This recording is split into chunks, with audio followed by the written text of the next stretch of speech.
Oke, salam Niko dan Elva. Puji Tuhan, kembali kita ada kesempatan untuk bertemu pada siang hari ini. Kita belajar firman Tuhan dengan cara yang sederhana, dengan cara dalam durasi waktu yang singkat.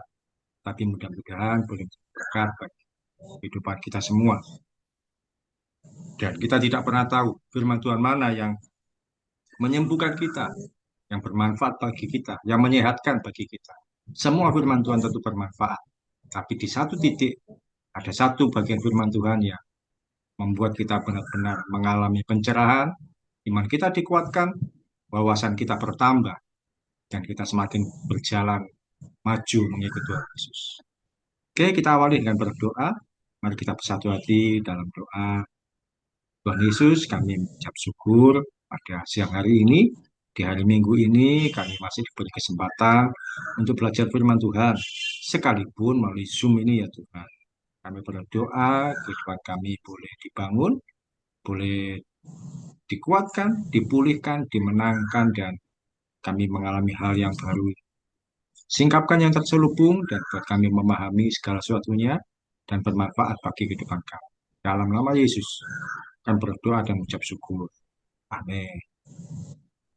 Ya, eh, tetap saya tidak lupa mengingatkan untuk terus bertumbuh dalam kebenaran firman Tuhan melalui saat teduh yang kita kerjakan setiap hari. Karena disitulah kita dibangun. Sekali lagi kita tidak tahu yang mana firman Tuhan yang benar-benar menemplak kita, yang pas dengan kita. Tapi semua firman Tuhan tentu bermanfaat. Dan di satu titik kita akan dipulihkan dan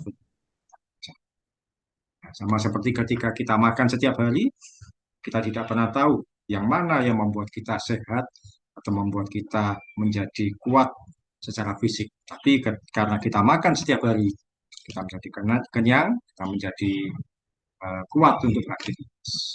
Kalau kita kehilangan satu sesi makan saja, mungkin kehilangan tidak makan pagi, kita tentu akan jadi mudah untuk kena penyakit. Oke, pagi hari ini kita buka kembali. Saya sharekan. Sebentar. Iya, kelihatan ya? Kelihatan Elva? Kelihatan kok. Oke. Eh, mulai sesi ini kita akan belajar mengenai 10 hukum Taurat. Nah, tentu sudah pernah kalian temui pelajaran itu ketika di SD ataupun di SMP. Tapi kita akan mempelajarinya bagian per bagian supaya menjadi berkat bagi kehidupan kita setiap hari. Apa yang menjadi bagian yang bermanfaat bagi kita. Jadi tidak hanya sekedar menghafalkan 10 itu, tapi kita mempelajari per bagian sehingga kita mendapatkan berkat dari pembelajaran mengenai hukum Taurat. Yang pertama, hukum Taurat itu tertulis di Keluaran pasal 20, mulai ayat 1 sampai selesainya. Nah, hukum Taurat yang pertama itu ada pada Keluaran 20 ayat 3. Saya bacakan, jangan ada padamu Allah lain di hadapanku. Ini adalah pernyataan Tuhan kepada Musa mengenai 10 hukum Taurat bahwa jangan ada padamu Allah lain di hadapanku. Sebagai pengantar saya sampaikan hukum Taurat dibuat oleh Tuhan untuk mengatur bangsa Israel supaya hidupnya tertib dan teratur. Mereka ini adalah budak yang sudah sekian ratus tahun tinggal di Mesir. Mereka sebagai budak, selama itu mereka dipaksa, mereka dikekang, mereka ditekan untuk mengerjakan yang diperintahkan. Tapi ketika mereka bebas, mereka seperti kuda liar yang lepas dari kandang, semaunya sendiri. Karena itu Tuhan membuat aturan atau hukum yang dinamakan 10 hukum Taurat. Dan hukum Taurat seperti yang kalian pernah pelajari di sekolah atau di gereja, sekolah minggu, diberikan oleh Tuhan pada Musa ketika Musa bertemu dengan Tuhan di Gunung Sinai selama 40 hari, 40 malam. Bahkan hukum Taurat dituliskan oleh jarinya Tuhan sendiri pada dua loh batu. Dari 10 itu ada dua bagian. 4 mengatur hubungan manusia dengan Tuhan, dan 6 hukum yang lain mengatur hubungan manusia dengan manusia. Jadi ada vertikal, ada horizontal, ada seperti salib, ada ke atas, ada ke samping. Oke, kita masuk dalam pembelajarannya mengenai jangan ada padamu Allah lain di hadapanku. Pembelajaran yang pertama yaitu bahwa hanya Tuhan Yesus yang patut disembah. Minta tolong Nelva bacakan Matius 4 ayat 8 sampai 10. Matius 4. Dan iblis dan iblis membawanya pula ke atas gunung yang sangat tinggi dan melihatkan kepadanya semua kerajaan dunia dengan kemegahannya. Dan berkata kepadanya, semua itu akan kuberikan kepadamu jika engkau sujud menyembah aku. Maka berkatalah Yesus kepadanya, "Nyalah iblis, sebab ada tertulis, engkau harus menyembah Tuhan Allahmu dan hanya kepada Dia sajalah engkau berbakti." Ya, melalui firman Tuhan ini kita diajarkan bahwa dalam segala kondisi apapun kita tidak boleh menyembah Allah lain yang ada di dunia ini. Hanya Tuhan Yesus satu-satunya jalan keselamatan.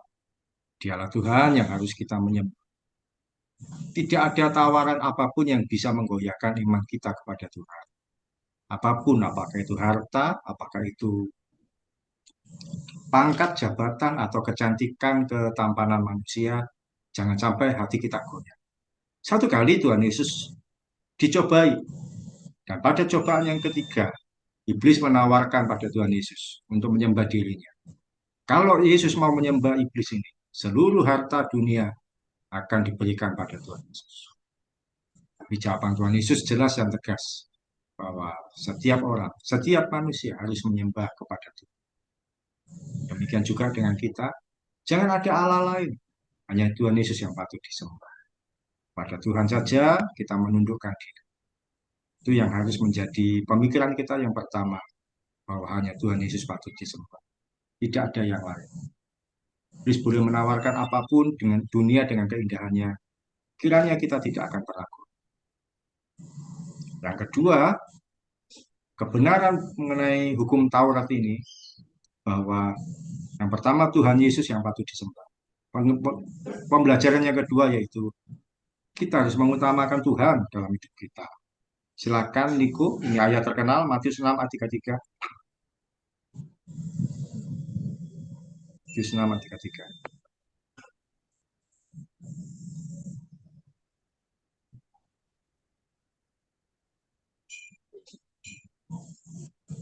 Matius 6 ayat 33. Tetapi carilah dahulu kerajaan Allah dan kebenarannya, maka semuanya itu akan ditambahkan kepadamu. Ya, firman Tuhan bagian ini mengingatkan kita, mengajarkan pada kita bahwa dalam hidup ini semestinya Tuhan Yesuslah. Tuhanlah yang harus menjadi pusat hidup kita yang utama. Kita harus memprioritaskan Tuhan lebih daripada yang lain. Oleh karena itu, mulai bangun pagi sampai tidur lagi, jangan lupa untuk melibatkan Tuhan. Bawa Tuhan dalam setiap keputusan kita. Mulai hari dengan berdoa. Jangan lupa baca firman Tuhan. Bangun pagi berdoa mengucap syukur. Siang hari ketika menghadapi masalah apapun, berdoa pada Tuhan. Mungkin tidak harus berdoanya dengan lipat tangan tutup mata. Tapi ketika menghadapi situasi yang sulit, dalam hati berdoa, Tuhan, tolong saya untuk menyelesaikan. Mungkin itu ulangan ketika di sekolah. Mungkin juga itu situasi tertentu yang sulit, tidak mudah diatasi, yang harus diputuskan. Tuhan, tolong saya hindarkan dari situasi yang berbahaya. Bahkan ketika malam pun tidur mengucap syukur. Terima kasih Tuhan. Kami sudah melampaui hari. Terpujilah namamu ya. Makan pun berdoa. Mau pergi berdoa. Mau belajar atau mengerjakan sesuatu pun bawa dalam doa. Karena itu Matius 6 ayat 33 berkata, tetapi carilah dahulu. Artinya utamakan Tuhan dalam hidup. Tidak ada Allah lain di hadapanku, artinya bahwa kita mendahulukan Tuhan dalam hidup kita. Jangan dibalik, jangan jadikan Tuhan hanya sebagai tujuan terakhir. Tapi awali hidup kita dengan mengutamakan Tuhan. Dalam segala sesuatu, Tuhanlah yang pertama dan yang terutama. Jadi, pembelajaran tentang hukum Taurat yang pertama ini adalah hanya Tuhan Yesus yang patut disembah. Yang kedua, kita harus mengutamakan Tuhan dalam hidup kita.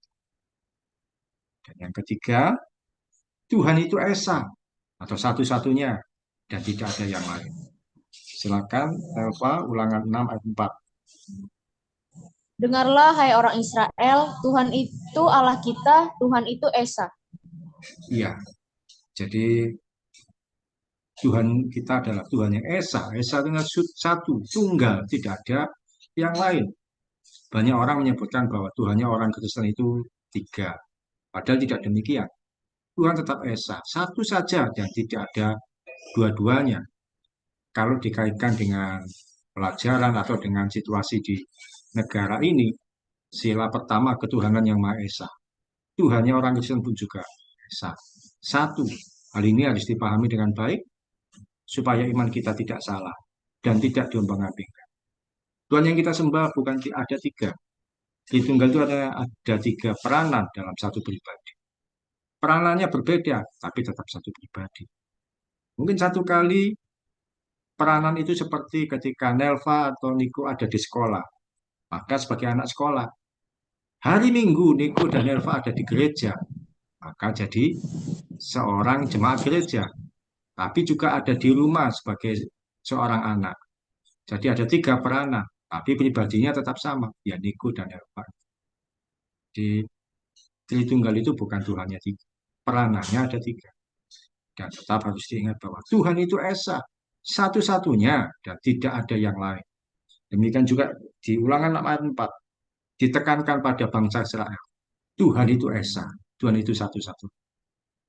Dari pembelajaran ini, kita diajarkan bahwa tidak ada Allah lain di hadapanku, artinya bahwa kita mengutamakan Tuhan di atas segalanya. Dalam situasi hidup kita, kiranya kita belajar untuk mengutamakan Tuhan. Mulai pagi-pagi, karena itu pentingnya pagi kita berdoa pagi, bahkan baca firman Tuhan dulu pagi hari. Kemudian siang ketika dalam aktivitas kita, dalam segala situasi apapun kita libatkan Tuhan. Berdoa pada Tuhan. Tuhan, keluarga kami sedang dalam kesulitan, minta Tuhan memberkati. Sampai malam pun Tuhan juga kita libatkan untuk kita mengakhiri satu hari. Jadikan Tuhan sebagai satu-satunya, yang pertama dan utama dalam hidup. Bukan sebagai alternatif. Banyak orang menjadikan Tuhan hanya alternatif. Gagal untuk satu pertolongan, minta ke yang lain gagal lagi, kemudian yang ketiga gagal, baru datang ke Tuhan. Itu berarti Tuhan hanya alternatif. Tuhan ini yang bisa kita pelajari bahwa jangan ada padamu Allah lain di hadapan. Ya, Tuhan Yesus yang patut disembah, kita harus mengutamakan Tuhan dalam hidup kita. Dan Tuhan itu esa, tidak ada yang. Nah, sekarang menjadi sharingnya adalah, pernahkah kalian dalam situasi yang sulit, situasi yang mendadak tidak terduga, tidak tahu bagaimana mengatasi, tiba-tiba kalian berdoa kepada Tuhan. Tuhan, tolong saya. Dalam situasi seperti itu, tiba-tiba ada pertolongan. Saya cerita dari saya dulu, supaya kalian juga bisa mendapatkan gambaran dan mempersiapkan. Satu kali, saya ini naik motor pagi-pagi sekali jam 5 lebih lah, tapi masih gelap. Di Surabaya masih gelap, saya berangkat jam 5 lebih, hampir setengah 6. Situasi saat itu jalanan gerimis. Nah, jadi jalanan licin, gerimis, licin, dan saya naik motor dengan sebenarnya tidak terlalu ngebut, tidak terlalu kencang, tapi karena situasi jalanan yang licin, karena hujan, saya terpeleset, saya terkondisi jatuh, terpeleset, dan motor itu masih berjalan. Saya masih terseret beberapa meter, kemudian menabrak orang yang ada di depan saya. Orang di depan naik motor juga, otomatis dia jatuh. Dan saya yang tidak pernah sengaja menabrak orang itu karena saya sendiri jatuh, kemudian menabrak orang lain jatuh, saya juga tidak mau urusan menjadi panjang. Dalam hati saya berdoa, Tuhan, tolong saya Tuhan, supaya tidak menjadi masalah besar, supaya orang yang di depan ini tidak celaka, tidak ada kerusakan yang banyak, tidak protes, tidak marah. Jika saya sudah bisa bangun, dibantu orang, terus ada yang bilang, mungkin Anda ngantuk. Ya, saya tidak ngantuk, tapi memang jalanan licin. Dan saya mendekati orang yang jatuh tadi, saya ajak salaman, saya berkata, "Saya minta maaf, saya tidak sengaja menabrak karena saya tidak bisa mengendalikan sepeda motor saya karena kondisi jalanan yang licin." Dan saya jabat tangan orang itu, dan orang itu pun berkata, "Ya sudah, tidak apa-apa. Dan kali hati-hati." Waktu itu saya berangkat bekerja, dan dia juga mungkin juga mau bekerja. Dan kami sudah menyelesaikan, sudah dia melanjutkan perjalanan, saya pun juga, walaupun kaki saya luka, tapi saya tetap melanjutkan perjalanan ke tempat saya bekerja, tempat saya mengajar. Yang penting saya masih bisa melanjutkan perjalanan dan juga kondisi saya dengan orang itu aman, tidak ada masalah. Orang itu tidak minta ganti atau dalam kondisi itu saya berdoa minta Tuhan menolong saya dan Tuhan menolong saya sehingga tidak terjadi urusan yang panjang. Itu yang menjadi kesaksian saya bahwa dalam segala situasi utamakan Tuhan. Pernahkah Nelva mengalami situasi yang kamu tiba-tiba mengalami hal yang harus diputuskan atau sesuatu hal yang harus ditentukan atau kesulitan yang kamu hadapi saat itu juga dan kamu berdoa pada Tuhan dan Tuhan memberi. Silakan. Eh, kalau Nelva sih mungkin kalau misalkan mendadak itu Nelva lebih, tapi pas situasi sulitnya tuh kayak kemarin tuh contohnya waktu ujian MTK itu tuh Nelva beneran takut banget, kayak nggak yakin bisa ngejalanin, kayak ya Tuhan gimana ini gitu kan. MTK kan termasuk mata pelajaran yang sulit gitu kan, takut Nelva lupa rumus atau apa. Akhirnya di situ Nelva cuman pasrah terus berdoa sama Tuhan, bilang Tuhan tolong Nelva, kalau Nelva misalkan lupa sama apa yang sudah Nelva pelajarin, tolong Nelva untuk mengingat apa materi yang udah Nelva pelajari biar Nelva bisa menjawab soal yang diberikan oleh guru gitu kan.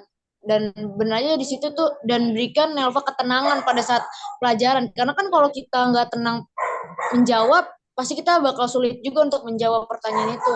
Nah di situ uh, bener aja ada soal yang Nelva kurang ngerti gitu, aduh gimana ya gitu kan. Terus Nelva di situ berusaha buat bisa tenang, cuman bilang gimana Tuhan Tuhan gitu kan.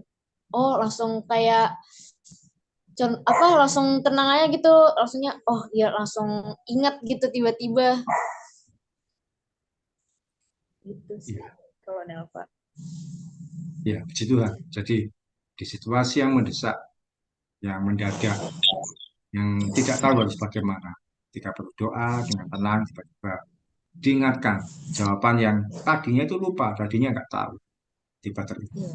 dan bisa menyelesaikan dengan baik. Puji Tuhan. Makasih.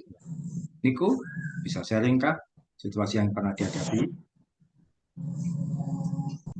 Kalau Niko waktu itu pernah ada apa sih, jadi apa sih namanya Nel?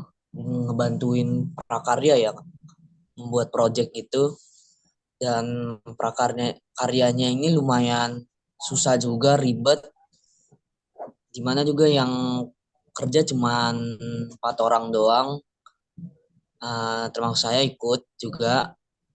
Terus aku juga ngalamin apa, kesusahan gitu, gimana cara buat karyanya ini. Teman-teman juga nggak ngerti, terus baru pertama kali juga kan ngebuat. Nah, suatu ketika